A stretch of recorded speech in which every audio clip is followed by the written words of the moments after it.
saying screen sharing is disabled by the admin. Just 1 minute, sir. Ma'am.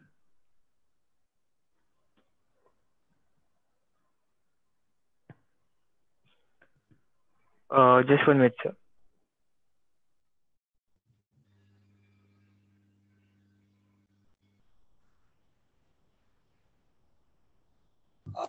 Okay. So hope I have my screen is visible to everybody. Sir, can we start the session?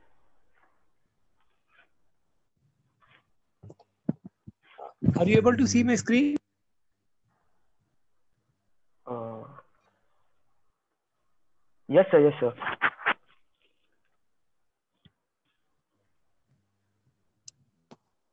Why your reply is not clear to me? Can you come again? My screen is visible. Yes, sir. Your screen is visible, sir. Okay. So Sir, shall we start? sir, we'll start with your introduction. Good evening, everyone. I, Pranav Kotalwar, welcome you all for live webinar series for young members organized by Pune branch of WRC of ICAI jointly with Pune branch of Vikas of ICAI. Today we have with us CA Prabhat Jain sir.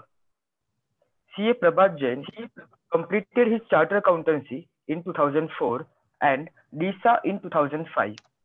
He is holding COP and practicing in Pune. He is a qualified insolvency professional. He has worked with CA firms, Indian corporates, and MNCs as consultant and as employee. He worked as internal auditor and led many projects by wearing various hats as executive, manager, lead and champion for telecom, education, travel, information technology and banking industry.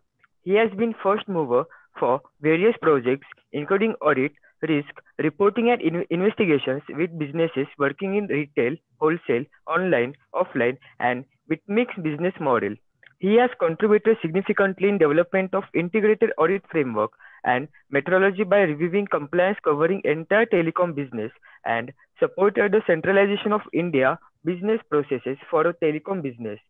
Currently, he is working for clients as NBFC, Telecom, and corporates as a consultant and focusing on the insolvency profession for his career. Now, I would like to hand over to CA Prabhat Jain, sir. Sir? Thank you. Thank you very much. Thank you very much for the very nice and detailed introduction. And first of all, I apologize to everybody that I was late because of some technical glitch and so many things. So shall we start? Okay. Yes, sir. Yes, sir. You can start. Okay. So hope my screen is visible to everybody. Yes, sir. Okay. So I'm just adjusting the screen. So okay, right. As far as my knowledge, everybody is here kind of learning chartered accountants. Everybody have learned a lot and now ready to face the commercial world and the new challenges. Especially we are focusing now the MSME, right? So when we talk about the MSME, so first we should consider ourselves as SME. We are the small medium enterprise. We are also facing so many risks. We are also struggling with so many issues, and we are trying to overcome with the many difficulties in a part of a daily routine. So hope audio or the participants are also able to speak, or participants are also able to reply on the question, right?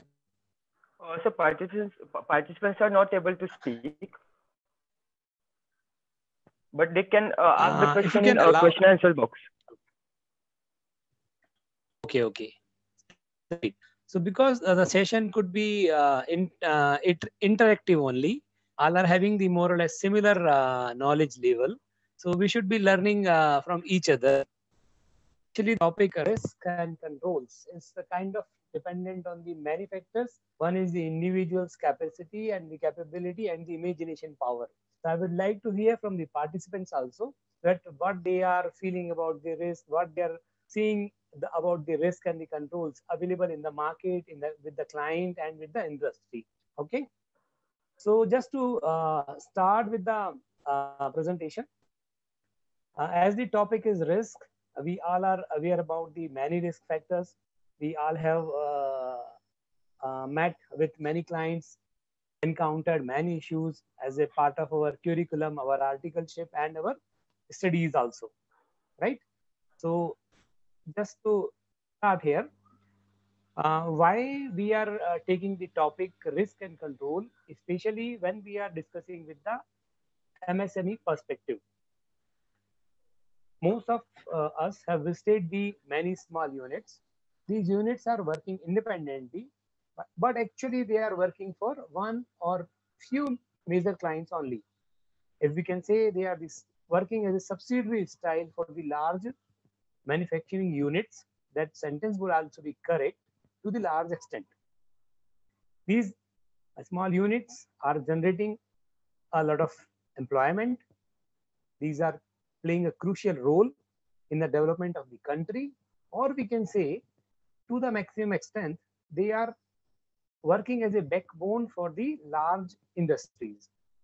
So the contribution from the SME point of view is very big, very huge. They are supporting with the maximum capacity to the country and to the industry. And when we talk about the risk with the SMEs, a lot of places you will observe that they are not focusing on the risk areas which can affect their future. They can they can be vanished if this risk or can be triggered, or they are very vulnerable to the future accidents or the future trigger points. And overall basis, the SMEs are important. So the criteria of risk monitoring, risk observation, risk control is very much important. Okay. If this slide is visible to all, this slide I have taken ICAI publication.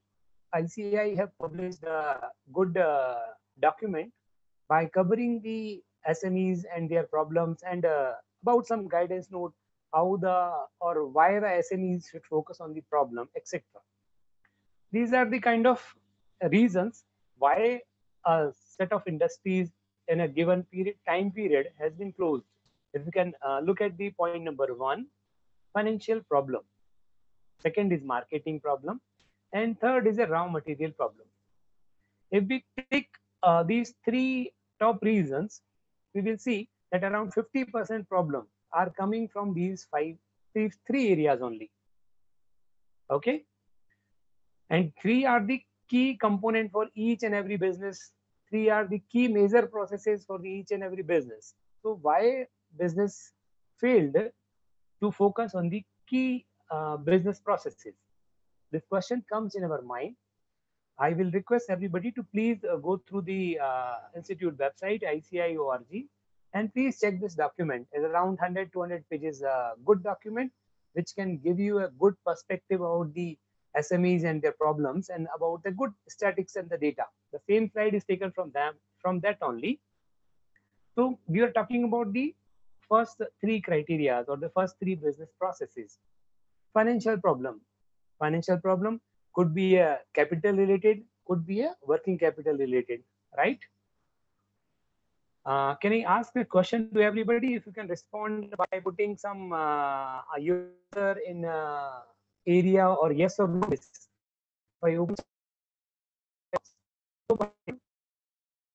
Hope everybody agrees that these 3 top business processes listed here are the major problem as per your experience and as per so you can answer in yes or no.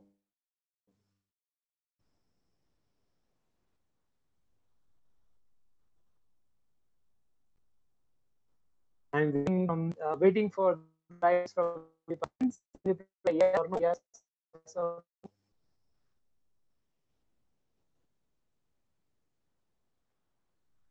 Oh, I has yes. Okay, I need to raise some volume. Now I'm audible clearly.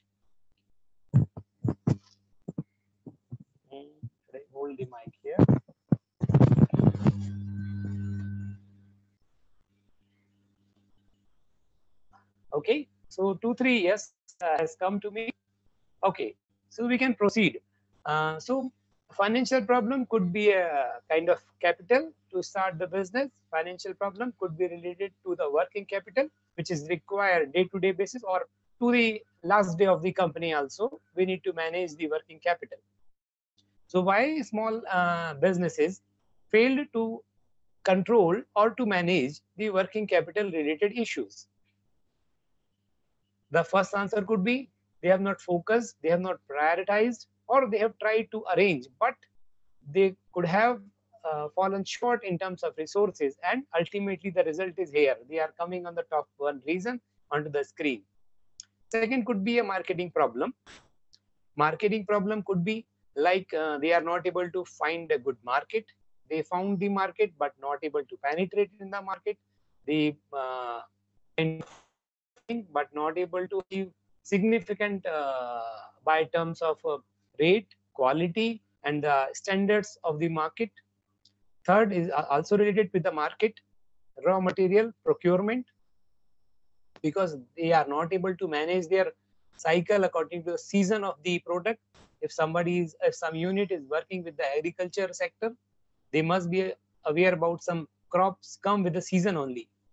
If you are going to buy or procure the material or the crop in the main season, rates are relatively low.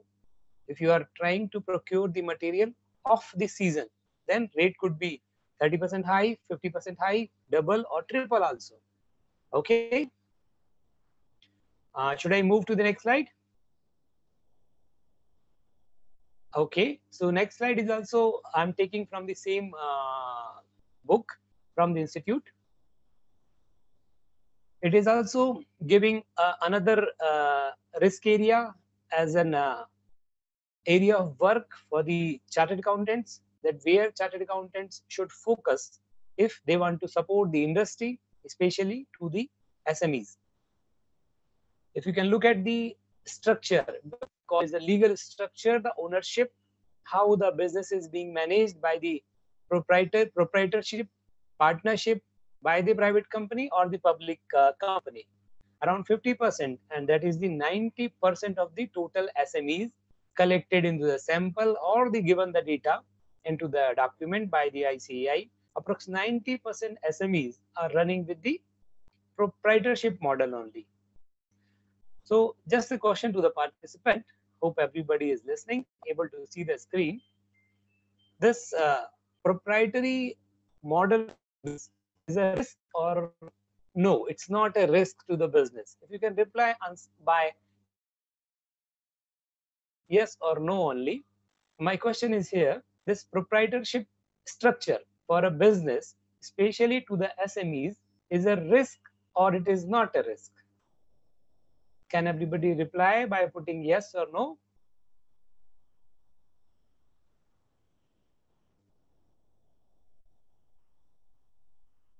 I'm not able to see any reply. Hope everybody is able to see. Admin, can you allow at least few participants so they can speak so I can get the answer immediately? Actually, no, sir. It's a webinar model, sir. Okay, no issue. Okay. Okay, the very good, the interesting answer I received. It could be both. It could be a risk. It could not be a risk. A very good answer. And it is giving another question in everybody's mind. Why it could be a risk and why it could not be a risk. Correct? Okay, somebody is raising the question that there is disturbance, but there is no disturbance at my side. Should I? Okay, if I adjust my mic a little bit. So there is some network issues at your side actually. I think it should not be. But my voice is kind of audible to everybody? Yes, sir. Okay. So we'll wait for some more minutes. Hope the disturbance will go away. Okay, I'm the slide. The same slide we are discussing. When we are considering this, that the proprietorship model is a risk to the business and proprietorship model is not a risk to the business, then what could be a risk? What would be the succession planning? How will the business will continue for a longer period? What are the, if this is not a risk, then what are the advantages? That a particular small unit should run the business under the proprietorship model only. Correct? Can the participants give me the advantages why I should run my business or SME in the proprietorship model? Everybody would try to reply that some control would be there, absolute control, absolute clarity, absolute ownership, right? But I just want to listen somebody who gave other advantages are also here from the proprietorship model. Anybody? Can you please reply? What are the advantages by running a business into the proprietorship model?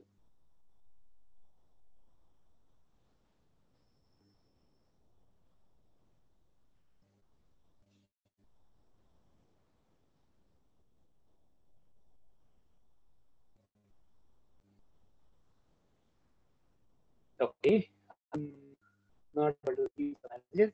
Okay, so I can continue. See, proprietorship is kind of generally being adopted by a person who is having, who is a kind of key contributor, who is not having the problems which can arise in future with the legal ownership and concern.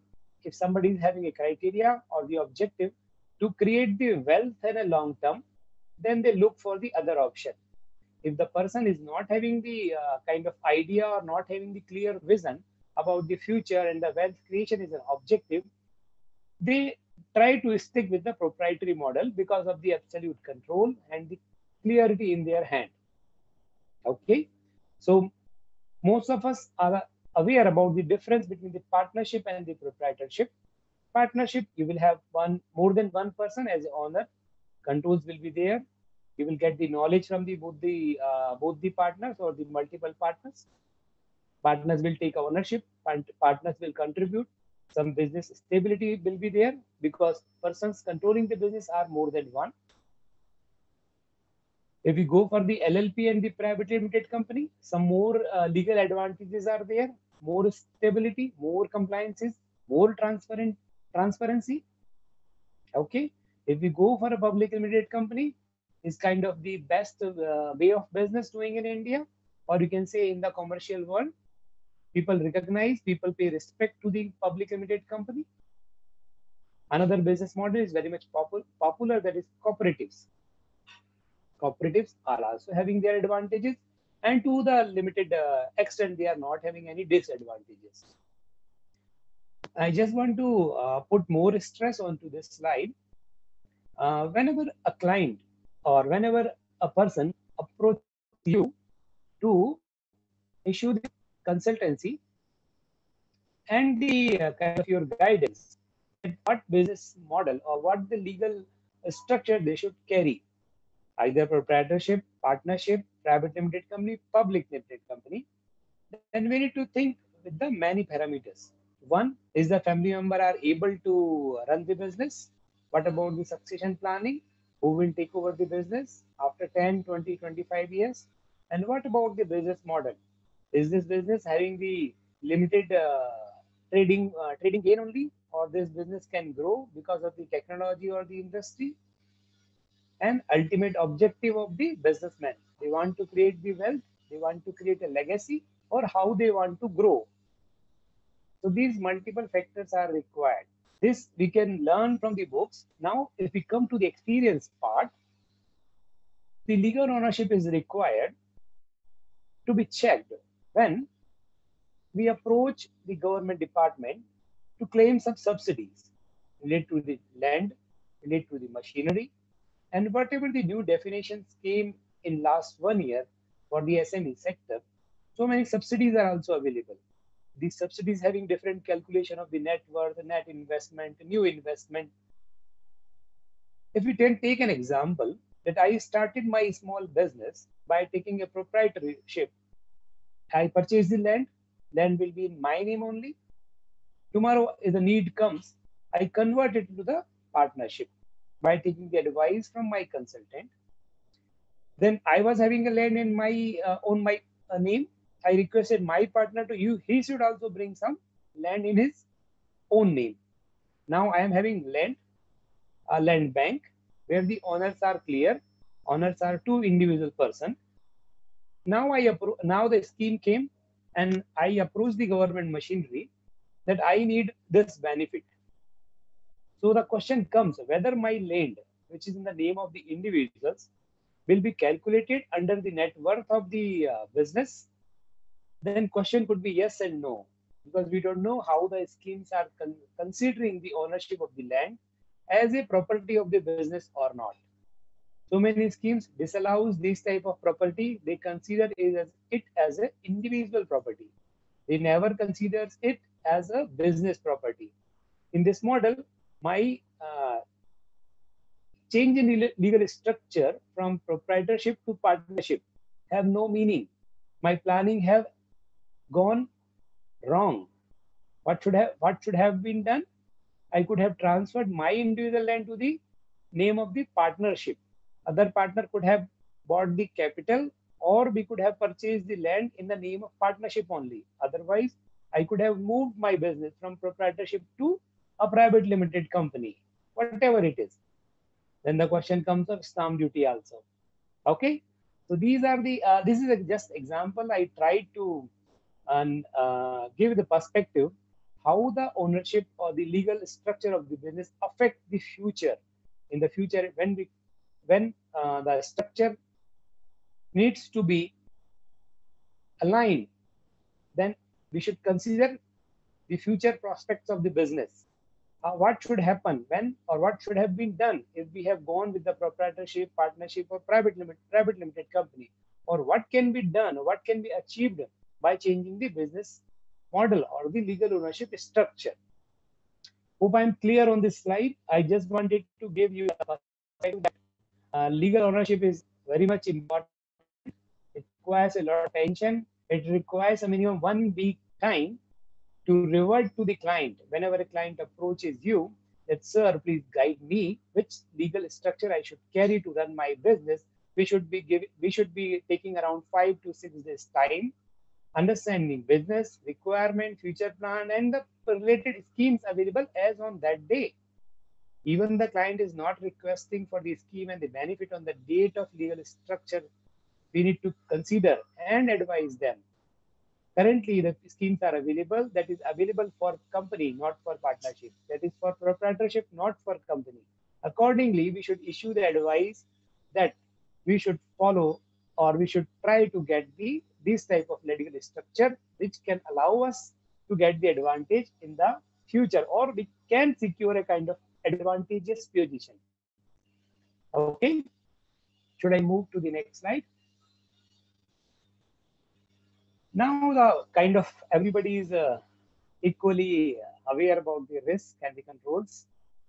I checked with the around 10 to 12 articles with the help of the Google, and listed these type of risks are kind of considered as major on all these study materials.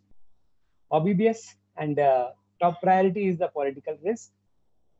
And we are not talking about controls here. We are just talking about the risk. What are the top risk areas which can harm the business, which can kind of could be a reason for the closure of the business also. So top priority, or that number one, is the political risk. Political disturbances are there. But we are fortunate that in India, we are not seeing any political party which is having a motto to destroy the business. Each and every political party want to support the business in a one and different manner. Okay, hope everyone will agree. India is a very large and democratic country. We are not having this type of problem. But when we go for, or when we read about the smaller countries, could be European, could be African, there are so many problems which is coming with the political risk only. Businesses are started with the political support. Businesses are closing down because some party has been changed at the top. Second is the management risk. We can call it as a succession planning. People are not having the control or the proprietorship model.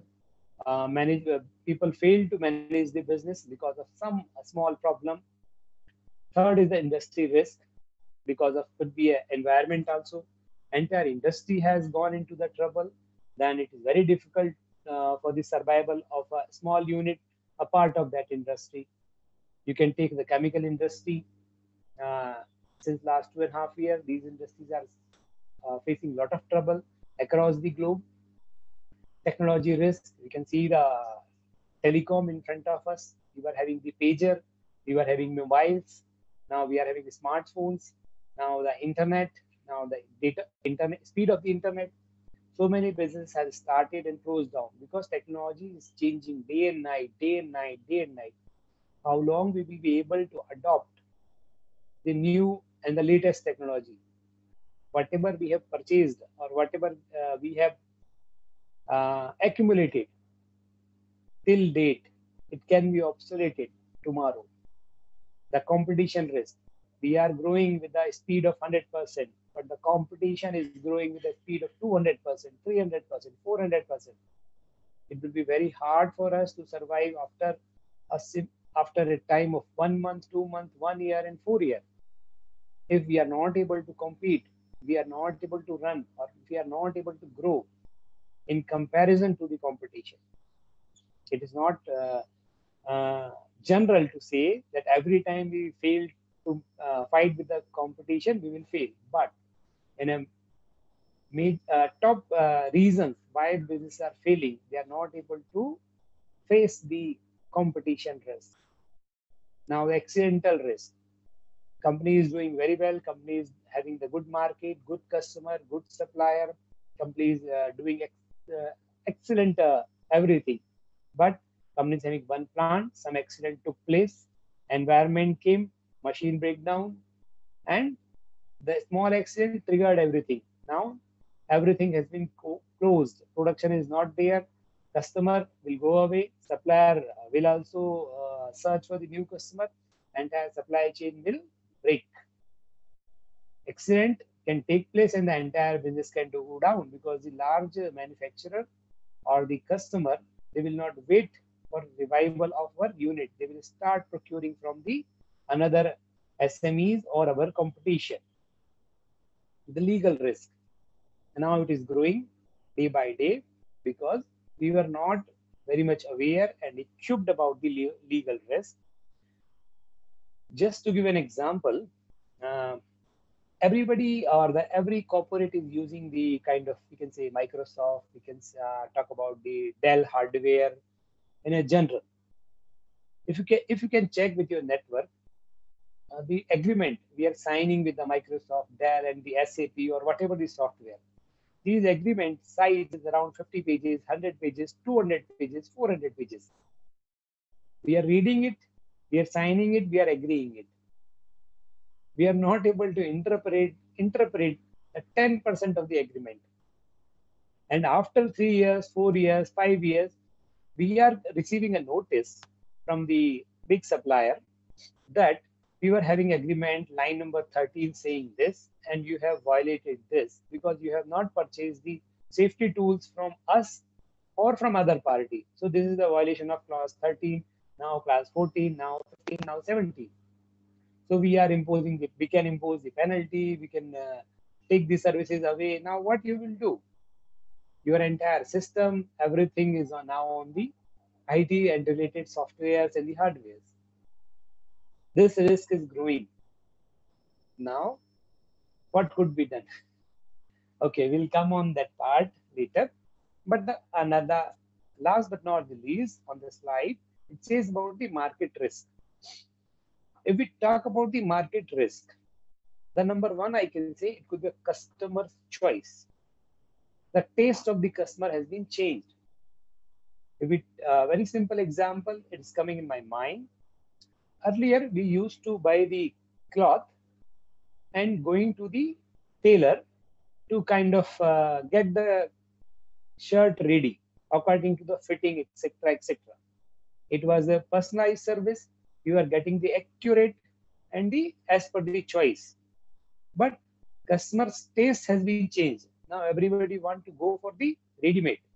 It could be an issue with the fitting, but people say ignore it. It's a minor. Buy the quick one, right? Hope everybody is agree. Then we can move on the next slide.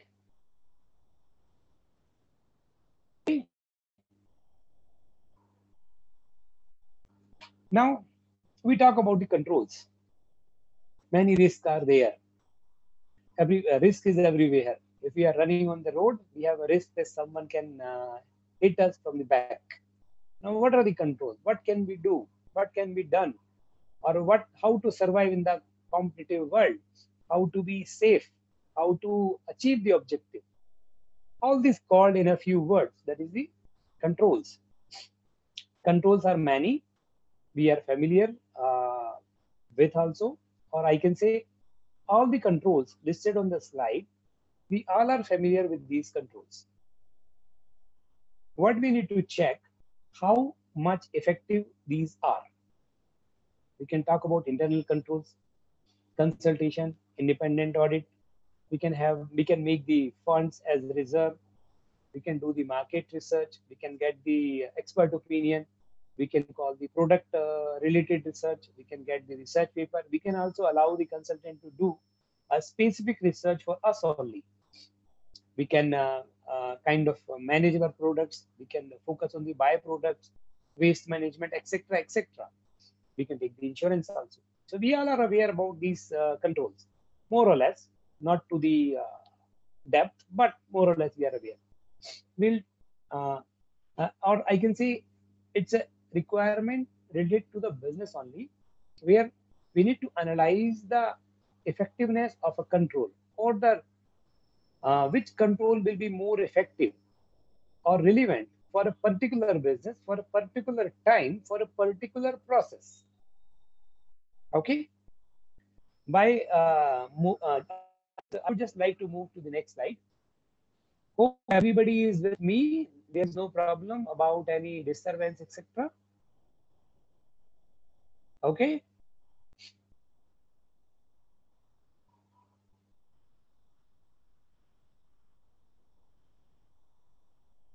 Okay, should I move? Hope admin, can you help me by replying yes? Yes, sir. You can move forward, sir. Thank you. Okay. Thousands of definitions are available to describe the risk. You all must have read, memorized, and written also in the examination that what are the risks. So these are the common definition. So I put up few words only to describe the risk. I think these are the perfect. Whatever the reason that can take me away from my goal, which can stop me to reach to a particular destination, which can be obstacle from the which can be obstacle to the desired position. All are risks. We all have cleared the examination. What were the biggest risks? We may not be able to score aggregate. We may not be able to score 40. The biggest risk you are having all the time in your study. Okay. So I could say, to move in the practical scenario, to go with the business, to go as an advisory role, as a consulting role, as a helping hand, we should have the kind of this particular definition. Any reason which could be a problem for us, that is the risk. Now, the risk can take us away. Risk can take us away from our objective. Risk can reduce our sharpness. Risk can reduce our effectiveness. Or ultimate way, we may not be able to get the desired result. That is the impact of the risk. Risk is there. I'm running on the road. Some vehicle can hit me from the back. But what could be the impact? I can be hurted, minor, major, or could be anything. The impact could be, ultimately, if we talk about the financial world, it could be a loss only. Loss could be small, manageable, unmanageable, or can break down the business completely. Okay. now we talk about the controls. So if we have taken the simple definition for the risk, which allowing me to reach the desired destination, or which allow me to hit the goal post, that is the control, which is allowing me to overcome from the risk by management, by managing, by ignoring, by handling. This is called control. It's simple. Risk of failure. Risk is the reason for failure. Control is to fight with the risk, to take a step to achieve the objectives. Okay? Sometimes we get confused that we are, for a business, we are doing A, B, C, D, 4 types of audits. Still, we are having some risk for the business. Then why we are doing these audits? You can say the compliances. We are doing some RBI compliances. We are doing some environment compliances. We are doing some quality compliances also. We are doing all these compliances. Still, we are having a risk. We are having a great discussion about the risk and controls. Then what the compliances are doing? Why the compliance factors are not able to take me away from the risk, right? I try to put up something on this slide. So my answer to the difference between compliance and risk. Compliance is a kind of having a different objective. Compliance is never made. Oftenly we can say compliances are not designed to protect the business growth. Compliances are not designed to to take the business to their objective. Compliances are made with a different requirement. Sometimes it is a regulation, sometimes a requirement for the society, sometimes could be a requirement of the government. This could be a compliance. Set rules are there. If you comply this, government will give a certificate. You will be allowed to do the business for next 1 year. But how you need to run your business, how you need to protect your business, that is not there in compliance. Okay, so I am putting key differentiator here. Prescribed and predictive. Compliance is generally prescribed. ABCD action point has to be done. ABCD certification has to be done. ABCD checkpoint ratios has to be declared and published. That is the compliances. And what about the risk? We need to predict. If this we go with on the road with a speed of 40 km/h, what could have happened? We are not able to slow down on a particular speed breaker. What can be a damage for us? What can break down? What can be a damage to the wheel? What can be a breakdown to the material which the lorry is carrying? The second point I am taking here, the risk aversion and the value creation. Compliances could be focusing the risk, but they will not be kind of focusing the value creation. Whereas always the risk management will be there for some value creation. If they are supporting the business, means they are trying to protect the business value of the business. They are allowing the business to achieve the goal, means they are trying to add some value. So the predictiveness and the value creation is the part of the risk management only. It can't be the objective of the compliances and the compliance framework. Both are compliance and the risk management. Both are similar. Both run parallel. Both are being managed by the responsible person, or at the same time, by keeping the both in their mind. But both are having a different objective, and the ultimate objective of the business is to value creation and to reach to the destination, attain the success factor that is being provided or that it can be assured by the proper risk management. Okay, should we move to the next slide? If we talk about the risk management, what exactly is? So as the simple definition we have taken for the risk, it's the chances of failure, the impact, the hit, what we have learned for the control, the protection, the support, the bypass, that is control. Now, what is the risk management process? It's a plan, it's a planning, it's a planned way to fight with the risk factors.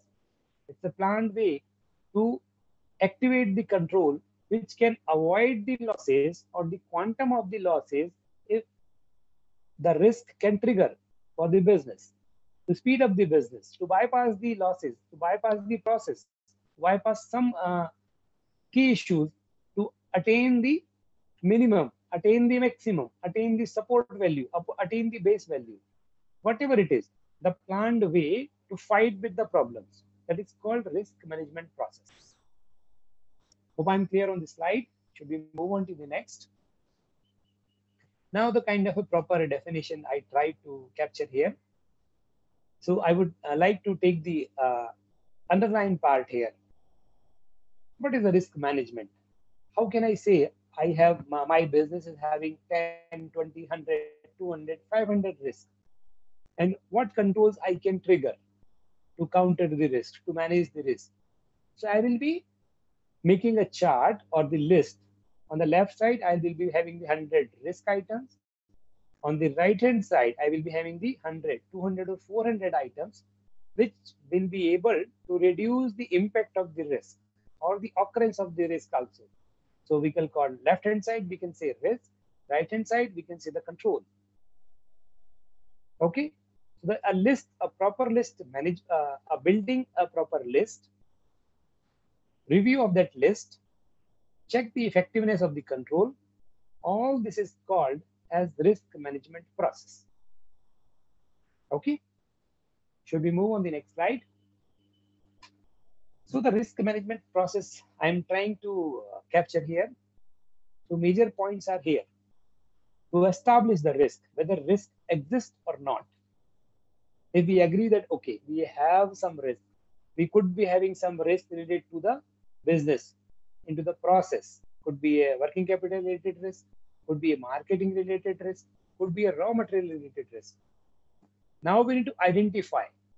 Identify means we need to convince ourselves that we may not be able to receive the raw material on timely basis throughout the period or at the time of the additional requirement.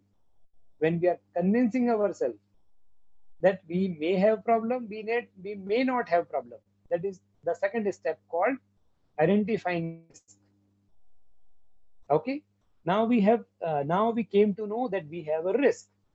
Now we need to analyze this risk or a particular supplier, if not delivers the material on time, what could be the possible damage? We may not be able to fulfill the demand of one customer, two customer, or all the customers. We may not be able to supply the material to any of the customer.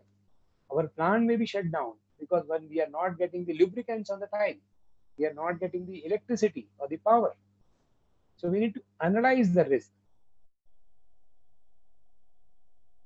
Now we need to evaluate how much, exactly to what extent it can damage, what the actual loss we need to bear. Now the control parts come in the picture, treat the risk, how we can control the losses, how we can reduce, how we can keep the losses minimum. If the risk can be triggered, how it can impact it, how can create the impact with a minimum level. That all is taken into the process or the part as we treat the risk. And if you look at the center of the screen, the yellow highlighted word is the communication. It says the communication is the key of the risk management process. You can take your particular example. You might have come across with many businessmen, many business owners, many business managers also. They know what are the risks to the business. They have convinced themselves, but they never passed on the information to their counterpart, to the subordinate, to the other manager, to the business owner. They are having all the knowledge that if this risk will come, then I need to take a bypass route. I need to contact to the B supplier, C supplier, D supplier. But they never communicated to the related parties or to the parties who can take the charge in a difficult situation. So, our entire risk management process will fail.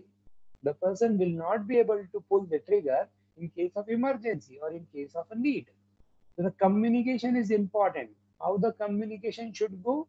It should be done top to bottom, bottom to top, cross vertical, cross team, manager to subordinate, subordinate to manager. Or we can say in the cycle loop. Everybody should be aware about the risk of the business. Almost everybody should be aware about the controls. Almost everybody should be aware about the action point which has to be taken to tackle the risk. Then only objective of the entire risk management process can be achieved. Okay, if you can look at the diagram, just at the bottom you can say monitor and review written with the red color. The monitor and review, it is not a part of the process. We can see I have taken 5 steps: establish, identify, analyze, evaluate, and treat. Monitor and review is not a one step. It has to be done with the entire processes. It is a continuous process. Every time we need to monitor. Today, our risks are there, or a new risk has been arised. One new risk has been countered by our competition. We need to monitor. Our controls are defined. Action point are defined. How they are effective? Will they be able to take the action at the right point of time? That's why I have given the red color to the word monitor and review. It has to be continued throughout the process, throughout the year, throughout the business cycles. Each and every process has to be monitored and reviewed in terms of risk and controls. Okay. Till now, if anybody is having a question, I will be happy to answer the question. If anybody have, next step, I will try to cover up the each every step of the risk and risk process management. Anybody is having a question, please feel free to write in the chat box.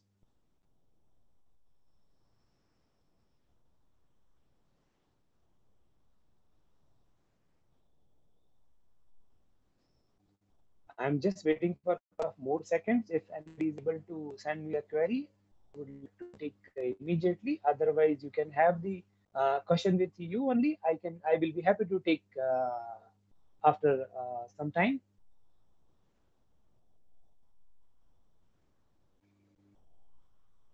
Okay, I wait for 30 seconds more.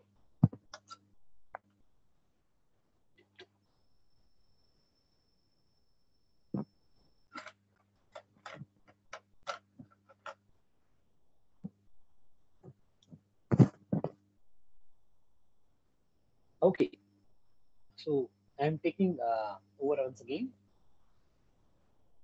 We need to, the first step to establish. What we need to establish? We need to establish the fact first into the mind, into the mind of the key process holder or the key person who are responsible to take the decision, key managerial person. But we can say we should understand that there are the requirement of the risk identification is there. Every time we should be alert. Every time we should be having an eye on the competition, on the market, on the industry. Are they able to face any? Are they able to sustain? Are they are seeing any new risk?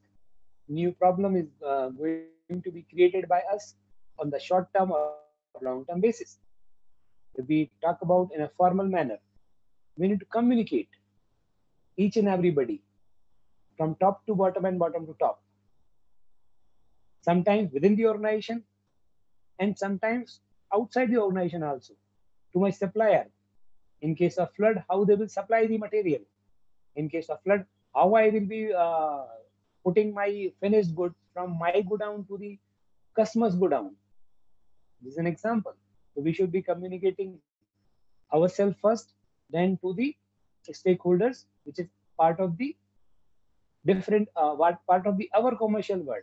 May not be from the same organization, but we can call it as the different stakeholders, or we can say relevant stakeholders. We need to be in touch to update the information, to get the information.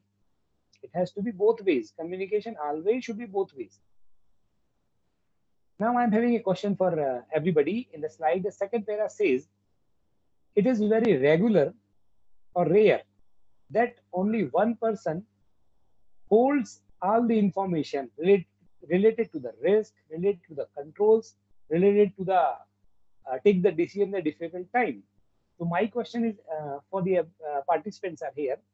this scene is regular for you as per your experience, or this is rare that people are not having the responsibilities with them only. They are distributing the responsibility. So I will be waiting for the answer as regular or rare. This is regular that people are keeping the responsibility with them only. They are not distributing. Or rare that they are not distributing. I'm just waiting for 30 seconds so you can answer. This is regular or rare.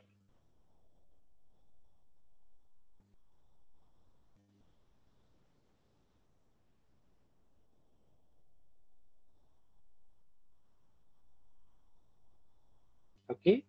First answer came to me. It's rare in MSME that people are not distributing the responsibilities. People are not passing the key information related to the risk and the controls. What people say, if you face any difficulty, please call me. For any difficulty, please call me. Any difficulty, please call me. This is the biggest risk that all the keys are being held by one person. And in case of need, we are not able to contact that person. Okay.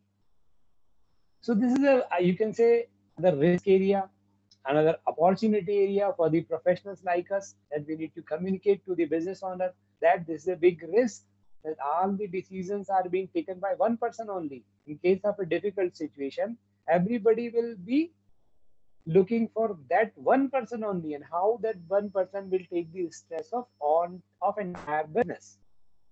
Okay, so for answer, all are same. Everybody is having the excellent command over the business, having the great sense. Okay, so move to the next slide. We need to establish the communication. So the parties are here. So why we should be establishing the communication? Because we need to learn a lot from the others. Risk is such a topic where we cannot imagine a lot. We can learn a lot from the others. Our mind can be ignited by the information being provided by the other. Small word can trigger a solution. Small word can trigger a risk. So the key stakeholders are client, supplier, community, media, regulator, contractor, subcontractors, and the insurer also. Sometimes insurer calls us and says, "Sir, I am calling from this company. We met last year, last to last year. I am having new product." And what we say generally, "Okay, I will talk to you after a few months." But we should be now. We will be listening more carefully to the insurer. I know that he is trying to. He will try to sell a product, but I need to learn what exactly he wants to sell.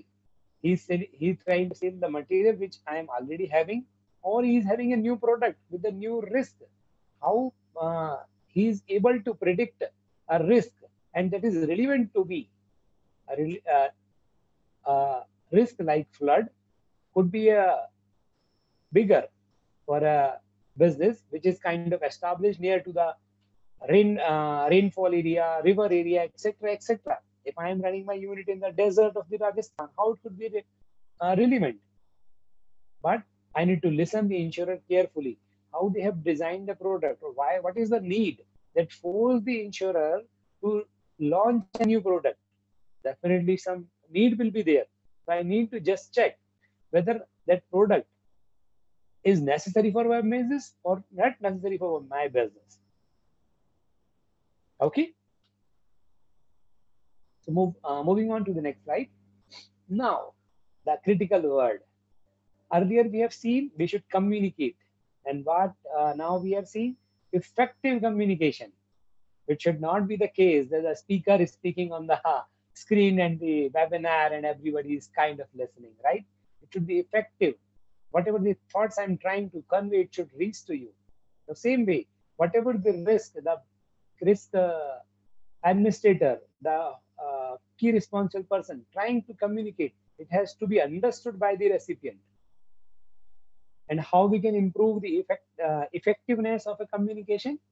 By adding the media, by adding the diagram, by adding the some narratives, or to try to put more efforts, so the recipient of the information could be aware, could acknowledge, could understand, could adopt,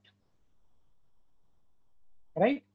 The last point I'm taking here in the slide, which talks about strength, weakness, opportunities, and threat.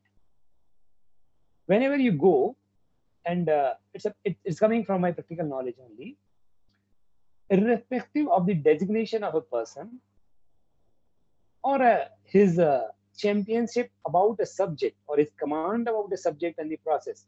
Whenever we talk about the risk, sir, if this happens, then what you will do? Leave it to me. I will manage. I am powerful. These are my strength.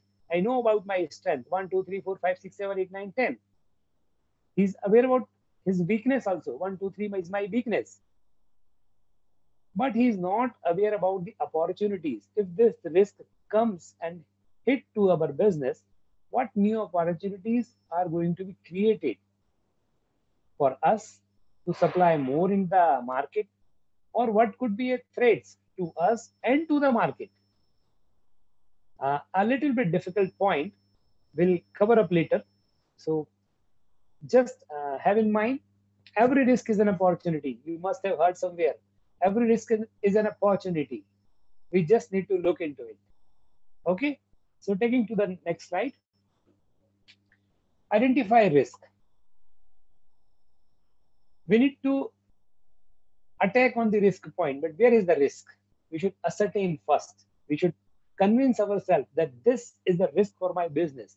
The same example I would like to quote again. Flood could be a risk into Maharashtra, but not a risk into the area like Rajasthan. But you may remember around 4 or 5 years back, a massive flood was there in Badmer. The risk was there.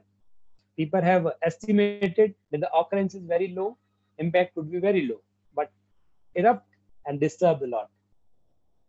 Okay, so if you can look at this slide, I have taken the 4W and 1H. Everybody is aware about the 5W and 1H.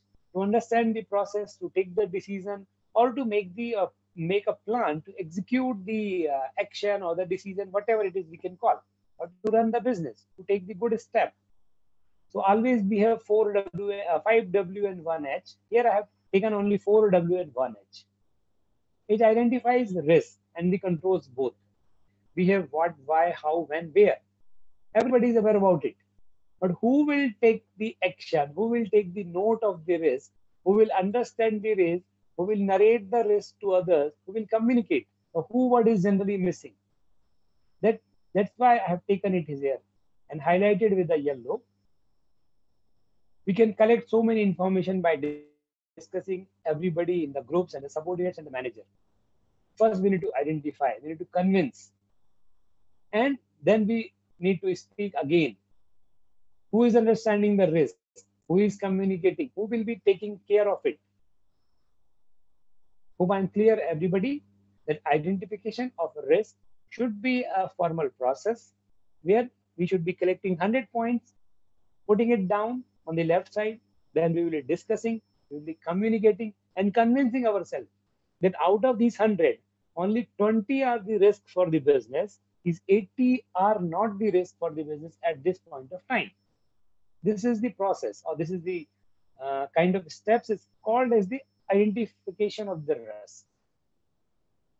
Okay, now some good approach, we can say, how we learn exactly. We learn from our mistakes, or we can learn from the others' mistake. But we are learning from the mistakes that is going to be retrospective. We have seen in the past. We have seen the accident. So we are much aware. We are much prepared in the back of our mind. We may not be having the formal document. We may not be having a formal person in place.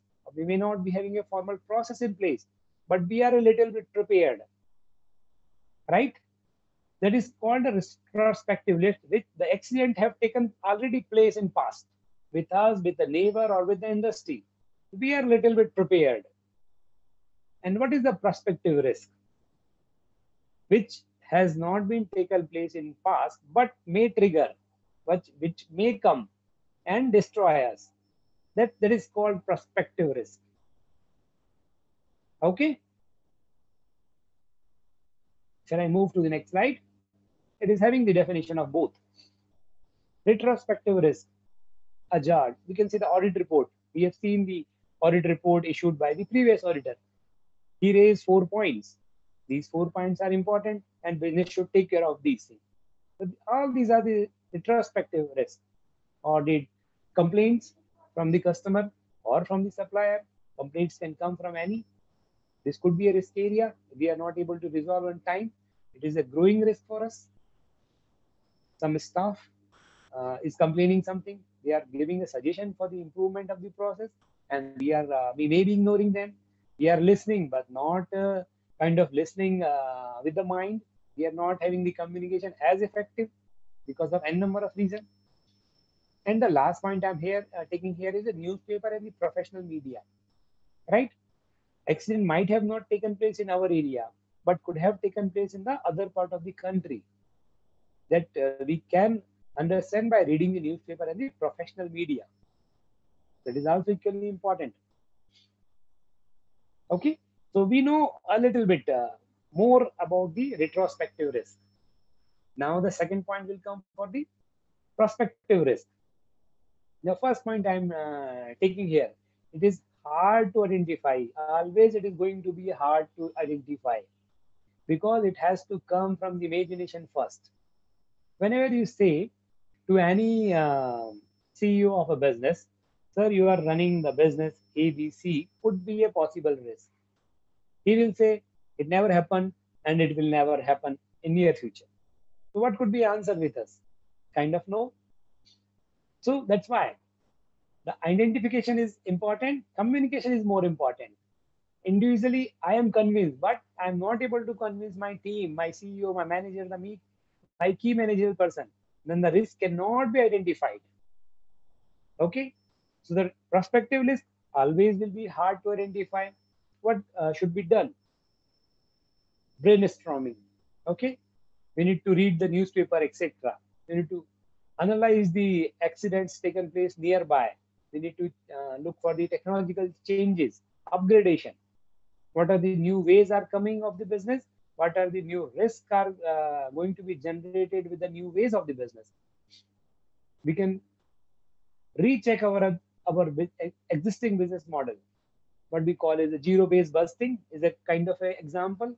How to identify the prospective risk? We need to put the right people.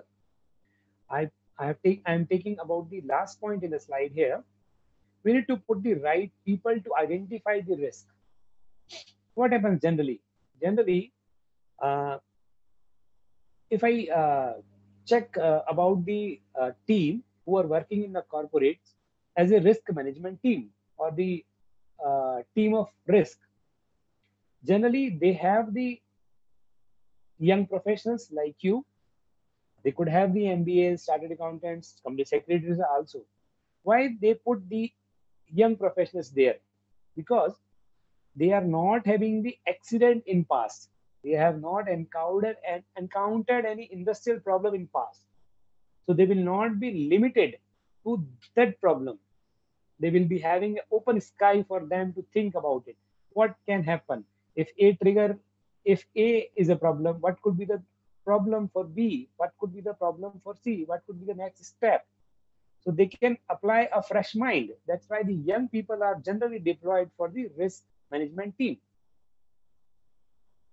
Okay, hope I'm clear on this point. Should I move to the next slide? Now the important slide, which is, you can say it is the crux of the, or it is the main part of the risk analysis or the risk management process also, you can say.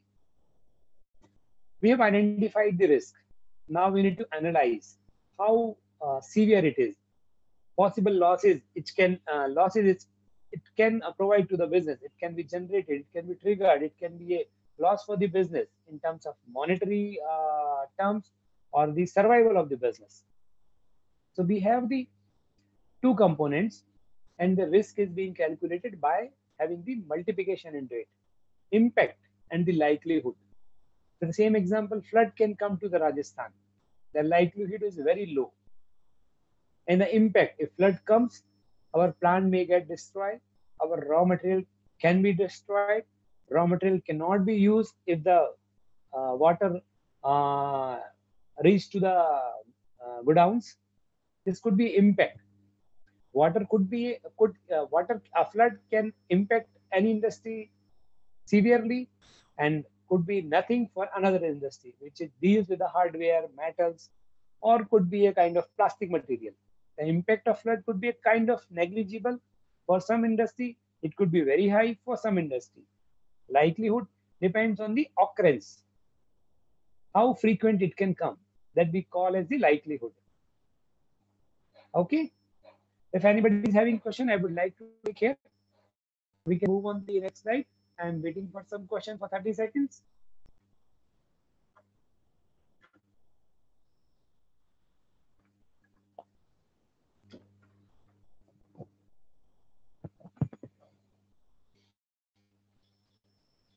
Okay.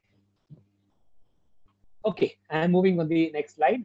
In the interest of the time, I'm just moving on the next slide. Now we need to analyze the impact of the risk, how severe, how much it can impact, how much loss it can give to us. So the losses could be, or the impact could be quantitative or qualitative. You can say the reputation, if we fail to supply the material, or if we fail to continue the plant for 1 week, 1 month, it may destroy our reputation. We will not be able to produce the n number of the units which we were supposed to produce in that month. Quality, our quality may go down because our raw material is kind of get deteriorated. We may not be able to remove uh, the moisture which the material got because of the flood situation. The quality may go down. Quantitative loss is kind of very much visible. Qualitative is more dangerous for any industry because the products may not be fit according to the given quality standards. All will get rejected, and we will not be able to find any other buyer as a scrap also for this sometimes. Okay. So a good a table is here which is giving a kind of absolute clarity in our mind that we have risk with the different processes, different business, different segment. We have impact. Somewhere we would have, for a particular risk, we could have the likelihood is very high. We could have impact as very high or low. So I'm just putting the high, low, impact and risk, impact and likelihood, impact and likelihood. If you can look at the left corner of the diagram, I have given the green color. Impact is low and the likelihood is also low. Means the chances of the occurrence of that risk, the vulnerability for that a particular point is low, and the impact is also low. Right? For industry which deals in the plastic material, so the flood or the water will not be able to impact heavily. Right? We are taking it as low, and the occurrence, the chances of the flood is also low. The first box on the left corner, it is having the green color. The probability for the both or the impact is low and the likelihood is low. And on the other side, on the right corner of the diagram, both are high, high. And on the left corner, it is a low. So what should be treated first? What should be identified first? What should be worked upon first? The process, the machinery, or the business risk, which is having the high impact and the high likelihood, should be treated first. Should be getting the attention at the first. Okay, it is about the priority. What risks should be taken care on the top, on immediate basis? That should be which is having the high component. Impact is also high, likelihood is also high. Then if we have covered this red color part, then we can look for the high and low and high. Okay. If we have covered all three risk areas, then we have to focus on the low areas where the impact is low and the likelihood is also low. If we can say in a simple word, it's a cost benefit analysis. Okay. Hope everybody is agreeing with me. It's kind of simple to understand the cost benefit analysis we need to do, which can impact more should be given a treatment on the priority. Okay. Just to give an example here, we can take whenever we go with the business manager and say we go to the CFO and ask the question, sir, which is your area where you feel high risk is into the high risk areas into the company. He will say finance. When we go for the production manager, he will say the production is the most important. You just need to take care of the all risk of the production related items. So everybody is having this type of kind of stand. Everybody will say that I am taking care of XYZ part. These are having the high priority.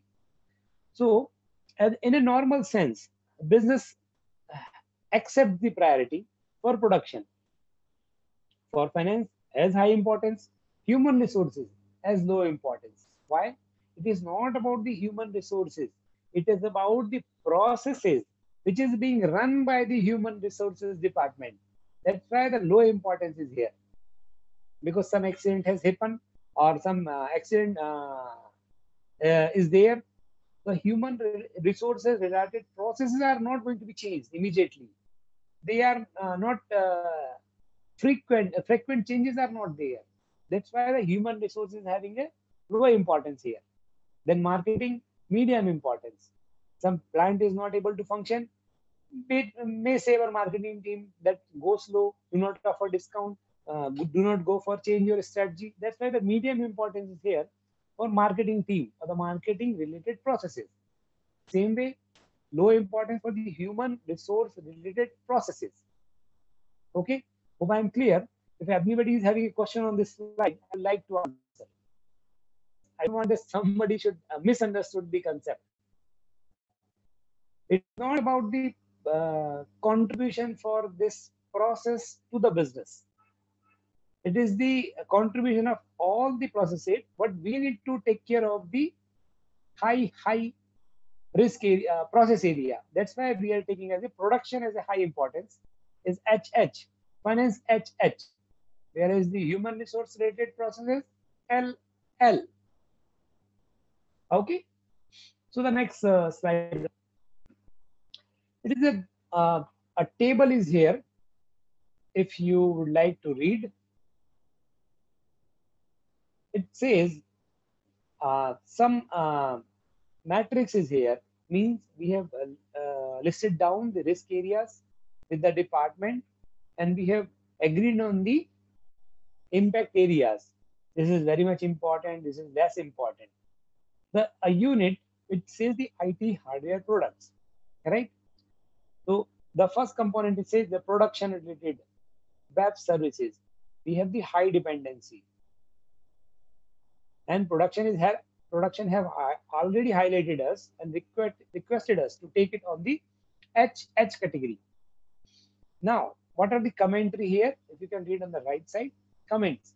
Company sells its product mainly through the online store. So if the web services are not working, we may not be able to sell a single unit. So we have agreed to the high criticality.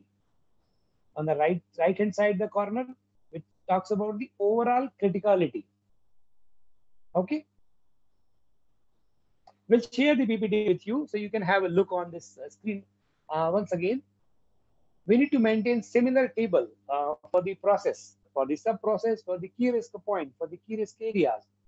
That particular process, particular step is related to the marketing, finance, human resource, or what team. And the department is asking for the high priority for this item, whether as a company basis, as an overall basis, what the company should feel. It is a high, it's a high, low, it is a high, medium, or low, whatever it is. Okay. If I talk about the, sorry, moved back. Now we need to evaluate. What we need to evaluate, we have already calculated the losses which can be generated because of the risk area or the risk and particular vulnerability, we can say, or the event which can be triggered. Now we need to evaluate cost, the cost benefit. What we should do, if we put up a treatment to take care of that particular risk, how much cost we need to incur, and how much losses which can be generated.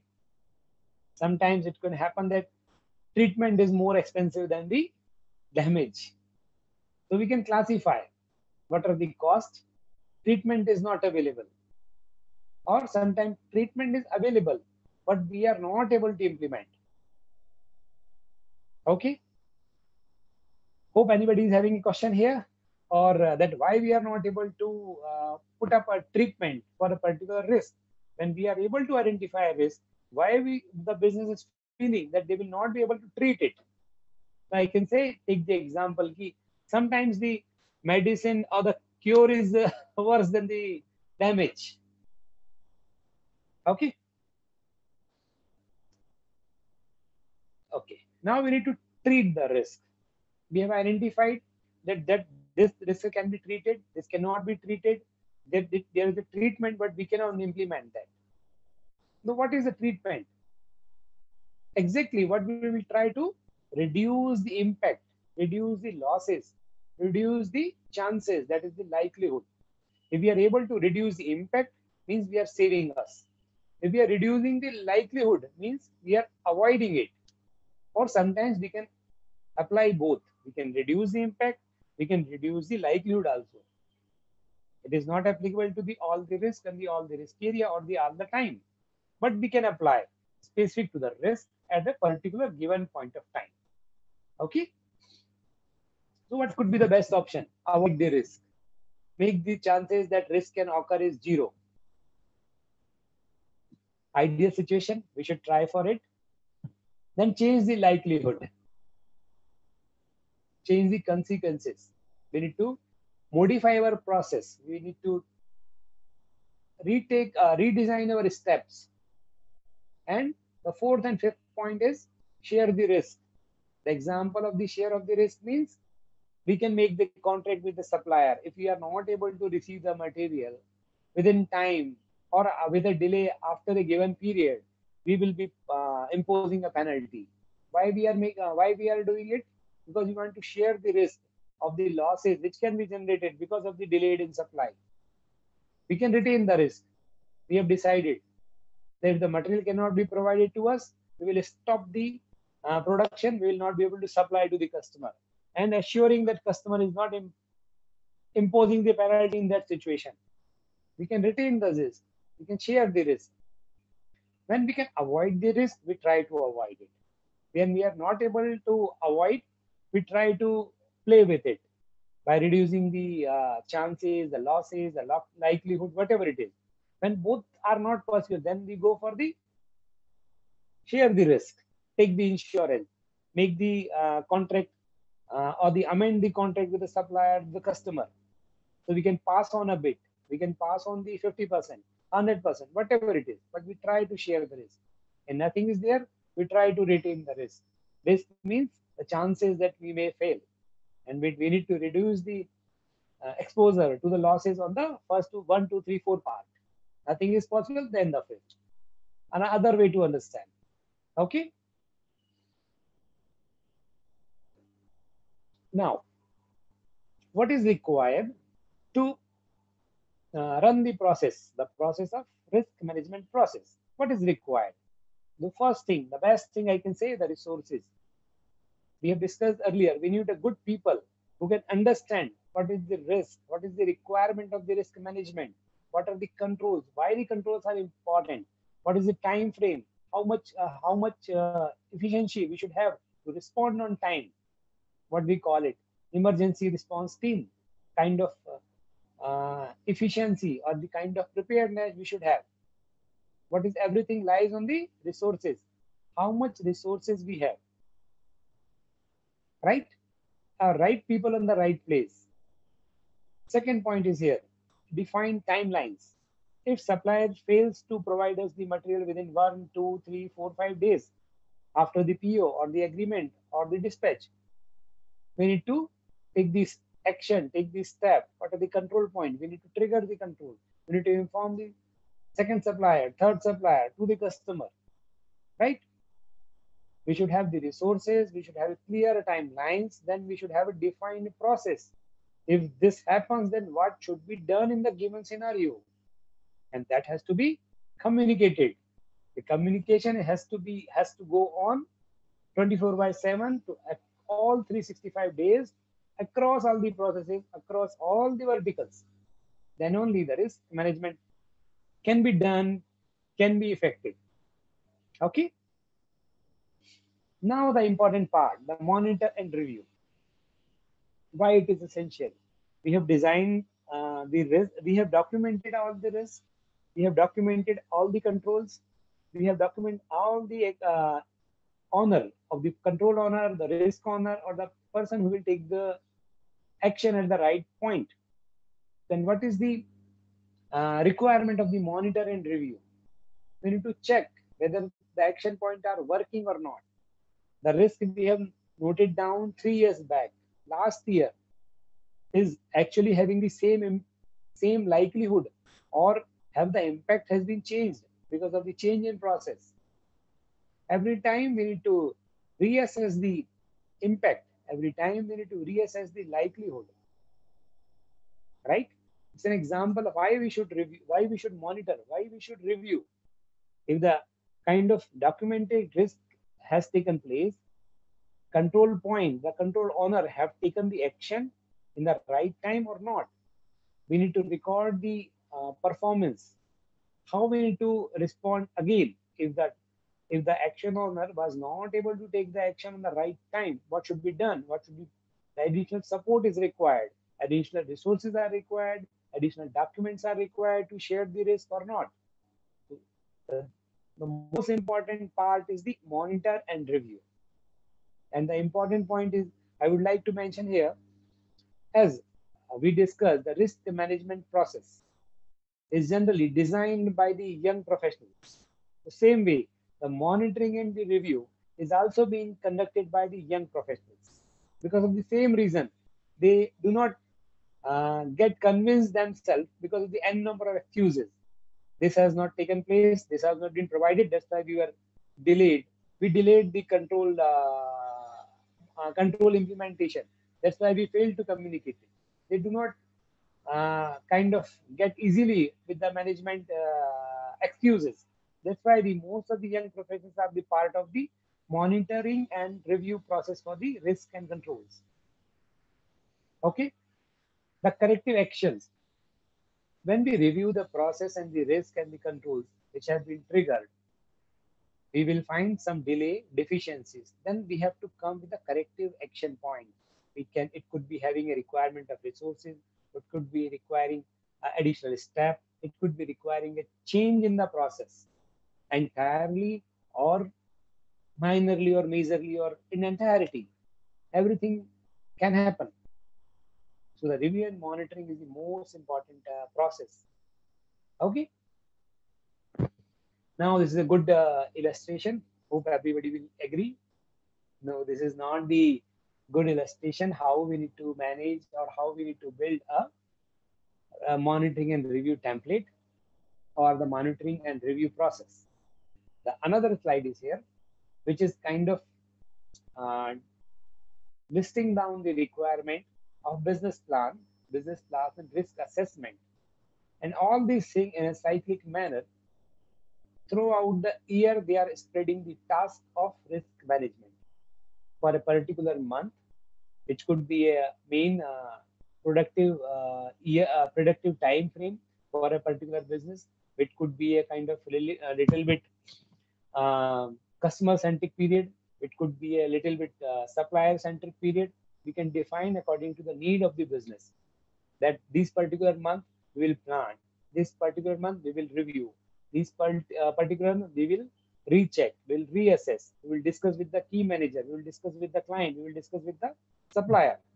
So we need to distribute the entire risk management process into the different bits and pieces, and according to the timelines available with the business or suitable for the business. Okay, this is just an illustration. It is not the perfect picture. It is required to be amended for each business separately. Okay. If anybody is having a question, I would like to take.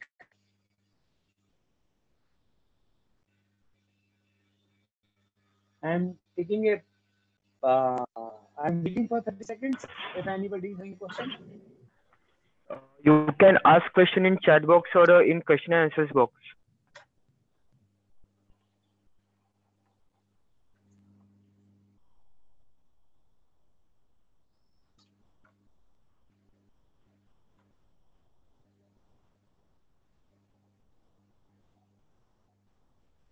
Okay, I'm waiting for 10-20 seconds more.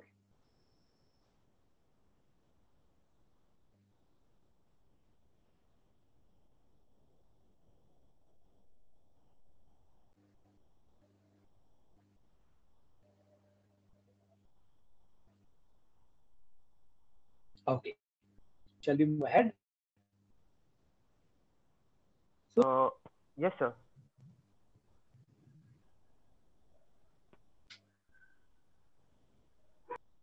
Share the screen. Okay, we'll move to the presentation. So when we talk about the risk control matrix review, etc., etc. So the whatever the table we have maintained into the document, which having the risk control, defined timeline, control owner, action point, etc. That in a common word, generally is being accepted across the world is a risk control matrix. What it have? Risk, the description of the risk. We can have title number, serial number, department number, which can be impacted, which can be triggered, which can be kind of informed about the risk. Then the category. Category generally is assigned high, medium, low. Sometimes it's very low, sometimes very high, sometimes not regular, infrequent. Whatever the category is being assigned, generally the high, medium, low. Then the details of the control. What are the control point? What are the protection tool? What could be done in this situation? That is called control. So controls has to be assigned against each risk item. Otherwise, risk will be there, control will not be there. If one risk is can be managed by one, more than one risk can be managed by one control, then it has to be specified against each risk item. Then we can say control type. How we need to control information, bypass, modification, whatever it is. It has to be clearly captured. Then frequency. When we need to test the control. Obvious question can come in the mind. Then risk is there. Then only the control has to come. Why we are asking about the frequency of the control? Because we need to test the control. Risk is not there. Then also we need to test the control. That's why the frequency, how we need to test the control. Monthly we need to check, yearly we need to check, or quarterly we need to check. For example, we can understand that balance confirmation with the vendors. The vendor may disagree that we never agreed this balance. Why you are asking me for the payment? It can raise a dispute. To avoid the dispute, we are having a quarterly or yearly balance confirmation. So the quarterly or yearly, the word is the control frequency here. Control owner, who will take the action? Who is responsible to take the control?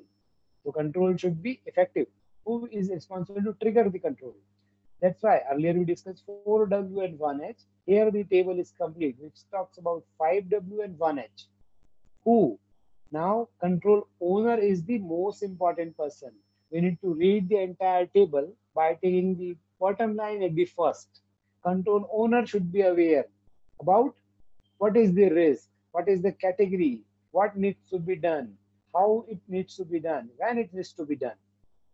So in summary, without the who, risk is everywhere. If we are having a who in the first place, risk can be managed.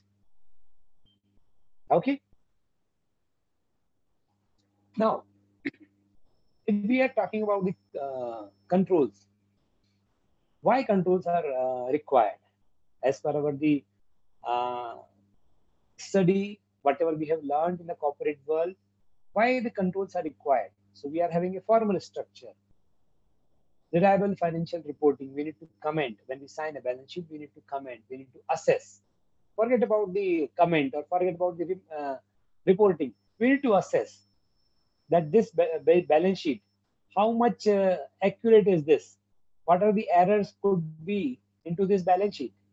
The same thing comes in the form of report and the assessment or the certification to make the reliable, to make the financial statement are reliable. Controls are required. Management has to also declare that we are maintaining the control, make the statements are error free, etc., etc. Hope most of us are also aware about the Section 404 Sarbanes-Oxley Act reporting in the US. The companies which are listed into the US or the NASDAQ, we could say is appropriate.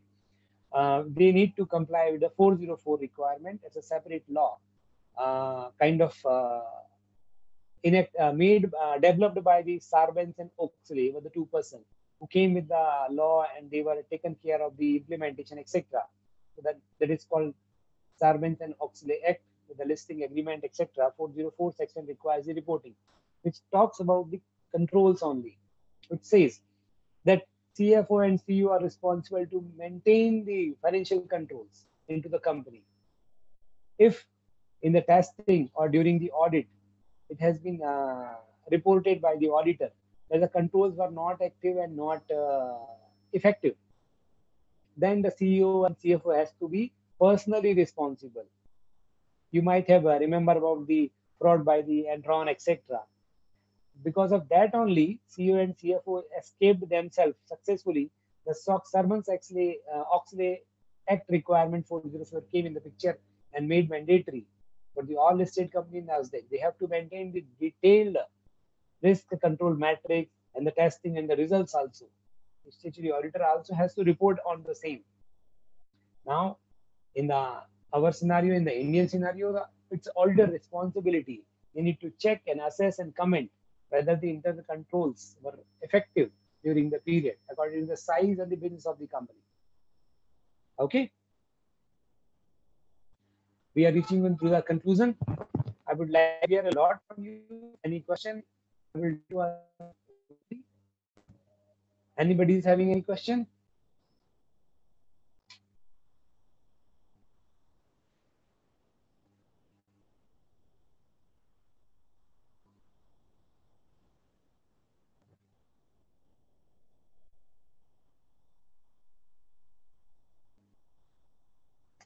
I am waiting for the questions.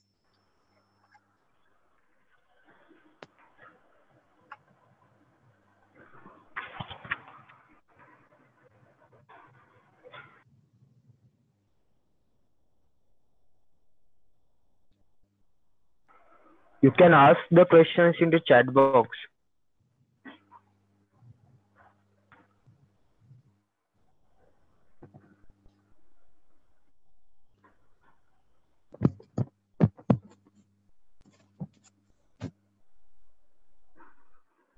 This topic, risk and the controls, is a bit of imaginary thing.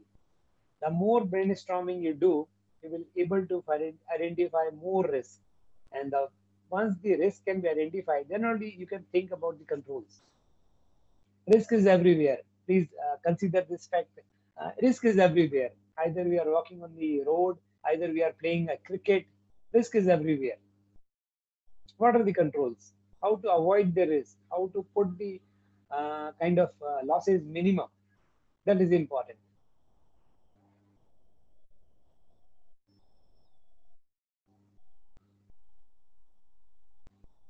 Anybody, if anybody would like to share his experience about the kind of risk or the business failure, or could be an experience where you are trying to convince your client and the customer or the key managers that these are the risks, but they kind of having the attitude of ignoring it.